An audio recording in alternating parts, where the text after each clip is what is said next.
اعتکاف کا نمبر 1 جو روح ہے وہ تخلیہ ہے، خلوت ہے، اکیلے ہونا ہے۔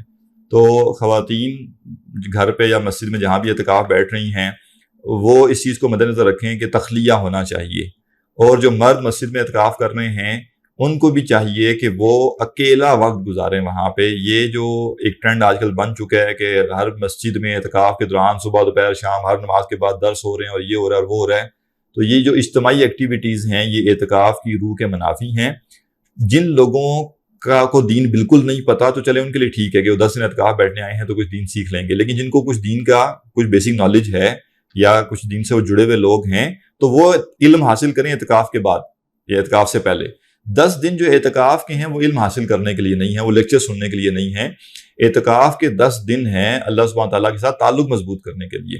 وہ تعلق کیسے مضبوط ہوگا؟ جب انسان دنیا سے کٹے گا اور اللہ کے ساتھ جڑے گا۔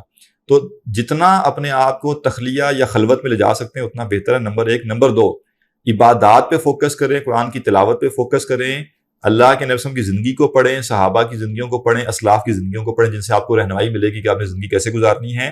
نمبر 3، جو سب سے اہم ایک چیز ہے کہ غور و فکر۔ اعتکاف میں ایک وقت ایسا رکھیں جس میں اپنی پوری زندگی پر غور کریں، اپنے رویوں پر غور کریں، اپنے اعمال پہ غور کریں، اپنے مستقبل کے منصوبے پہ غور کریں۔ آپ نے آج تک جو کمایا ہے وہ حلال سے کمایا یا حرام سے کمایا، اس پہ غور کریں۔ آپ نے لوگوں کو زندگی میں جو ایذا دی ہے اس پہ غور کریں۔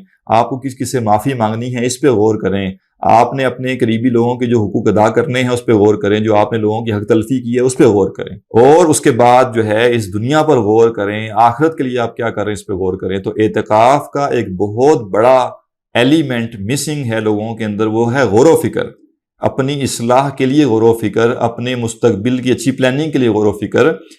تو اللہ سبحانہ تعالیٰ سے تعلق مضبوط کریں عبادات کے ذریعے، اللہ کے نبی صلی اللہ علیہ وسلم کے ساتھ تعلق مضبوط کریں، ان کی سیرت کا مطالعہ کر کے، ان کی احادیث کا مطالعہ کر کے، صحابہ کے ساتھ تعلق مضبوط کریں، ان کی زندگیوں کو پڑھ کے، ان کی سوانح حیات کو پڑھ کے، اسلاف سے تعلق جوڑیں ان کی زندگیوں کو پڑھ کر، اور غور و فکر کریں اپنی زندگی کے ہر طرح کے معاملات پہ، اور کوشش کریں تو بے شک چیزیں اپنی نوٹ ڈاؤن کر لیں، لسٹ بنا لیں کہ میں نے ان چیزوں پر غور و فکر کرنا ہے۔ اور کوئی چوتھی اہم چیز، سب سے اہم چیز چوتھی، جب اعتکاف سے نکلیں تو اعتکاف سے نکلیں ایک پلان لے کر، پریکٹیکل پلان لے کر، خیالی نہیں، خوابوں والا پلان نہیں، عملی پلان لے کر نکلیں کہ آپ نے اعتکاف سے نکل کر جو آگے زندگی گزارنی ہے وہ اعتکاف سے پہلے والی زندگی سے کیسے بہتر ہوگی۔ تو چند باتیں مختصر اعتکاف کے بارے میں تھیں۔ اللہ تعالیٰ ہم سب کو عمل کرنے کی توفیق عطا فرمائے۔